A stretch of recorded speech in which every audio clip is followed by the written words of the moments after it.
Hi, this is Russ at DevotedGolfer.tv. I'm here with Tim Gillis. We spent some time with Tim last year.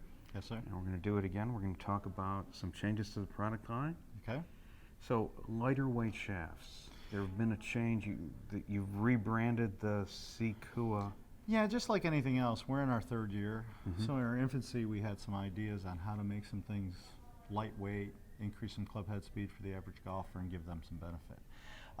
What we found in the original lightweight series, it was very player specific. So if somebody needed something high launch, the 43 to fit them very well. Right. But if they needed a little bit higher launch and not dramatically higher launch, it didn't necessarily fit them from a dispersion situation. Okay. So basically what we've done is we've launched a new line of series called Basha.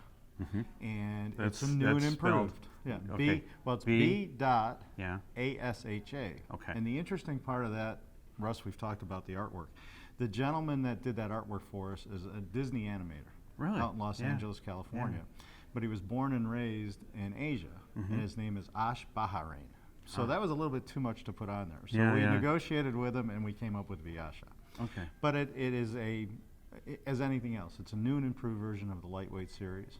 We found a way to make it a little bit lighter. We found a way to make it a little bit lower in torque, and we found it to incorporate more player profiles.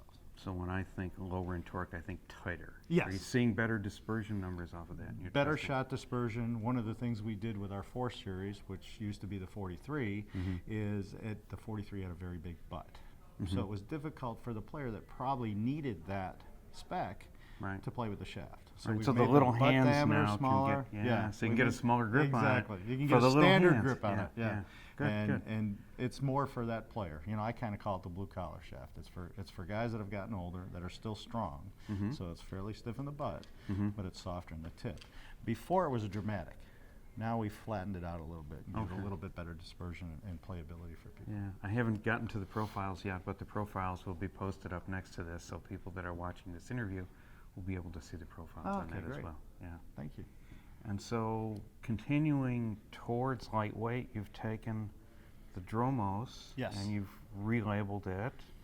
Looks like you tightened the torque just a tiny bit. Yeah, we've gone about 3/10 to half a degree, depending on the Right. flex. Yeah. So yes, we have, and what we've done is we've launched a lightweight series. Okay. So this one is 50. Yeah, it's 50. Yeah. It's 53 grams. Okay. But so we call it 5. What we ran into in some cases was we've always used series for our nomenclature, and the weight is always going to vary depending on flex.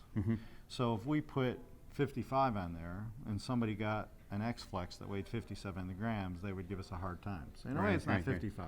Yeah, yeah. So what we've done is we've just gone to the general beginning number of the weight and then the flex on the shaft. But this is a new brainchild for us in that there are so many wraps on this because it's fully rotationally frequency at the same rate. Right.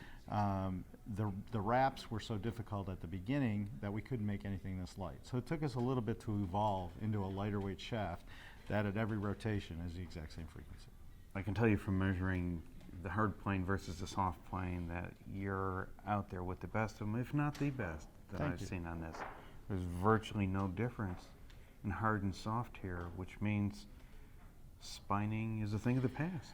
Yeah, spining should be in most shafts. You know, the advent of Boeing making airplanes and things like that, the materials have gotten better. Our manufacturing people have studied the manufacturing practices of some of those companies, Right. and they've been able to install those into our manufacturing practice. So the shafts have gotten better and better and better.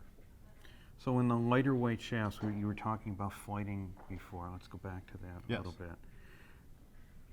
Is the 43 and the 39 going to flight slightly differently? Yeah, the 43 is going to flight the ball higher. Okay. It's designed to be the softest tip in that lightweight category. The 39 would be more of a mid-flight, even tempo. Again, it's the 3 series in the Basha, the 39 and the Sikua were made for, I hate to say older, but just slower swing speeds, because making it that light is going to increase their swing speed no matter what they do. And typically they were older players with an even tempo swing, but they just couldn't get it fast enough to get some launch and to get some spin. So we made it very light for that kind of player profile. Great. And how are you doing with the other series? The Kusala's done very well. We've expanded it into 5 colors last year. Right. So now we have And 5 5 flights. different. Yeah, 5 we colors, have 5 flights. Yeah, Yeah, each yeah. color references a flight, Yeah. and we base it on tip stiffness. Mm-hmm. So the white, which is the lightest in color, is the softest in the tip, Mhm. and then we go silver, blue, indigo, and black. So as they get And darker, they get lower. They get lower, exactly. Yeah, easy. So How are the fitters liking that? they love it between the color code combination, Mhm. but then also the 4-digit international flex code. It's very easy for them to explain. Whether it's color, they're like, oh, you know what, I know this white one's going to hit it higher for you. Let's try it. Or they explain the flex code a little bit, and they can show them the low number in the tip means it's soft in the tip and it's going to hit it up in the air. Right. Or it's a high number in the tip, it's stiff in the tip, it's going to hit it lower. They like it a lot. They've found it very easy to fit people with. I used the analogy the other day about the clubs that come off the shelf being Mustangs, and then when you go into the aftermarket and the truly custom stuff, you're then talking about the Shelby Cobra. Right? Yeah, and it's understandable. I mean, when you look at the OEM community, they're designing a golf club based on a target market that fits their profile. Okay, so they have to accommodate 80% of the market with what they have on the shelf. Right. You know, the custom market is 15 to 20% given on the year. So 80% of it has to be a general shaft that gives good performance to everybody that picks it up. Right. Where we're able to dial it in and be more proficient and more perfect for the other players. And then, you know, hopefully it'll catch on to that other 80% and they can figure it out also. Right. And again, you know, just like that Mustang analogy, some people can't afford to take that next step, There's no question. or they don't have the performance requirements where they're going to get a great benefit out of it. Yeah, I mean, it's just a matter of how affordable it is for you, but then also your commitment to the game. I mean, Right. if you're really committed to get better, then you want to get fit. You want to get something that's the Shelby Cobra versus the Mustang, yeah. Well, Tim, thanks for spending some time again with Russ, us. always a pleasure. Thank you. We Okay. appreciate it. And perhaps we'll get together and we'll do a Google Hangout sometime this year. That would be wonderful. I'm going to try and get over to Texas, so if I do, I'll come see you and we'll go do that. Okay. Okay, thank you. Russ for DevotedGolfer.tv with Tim Gillis, Miyazaki. Thanks, Russ.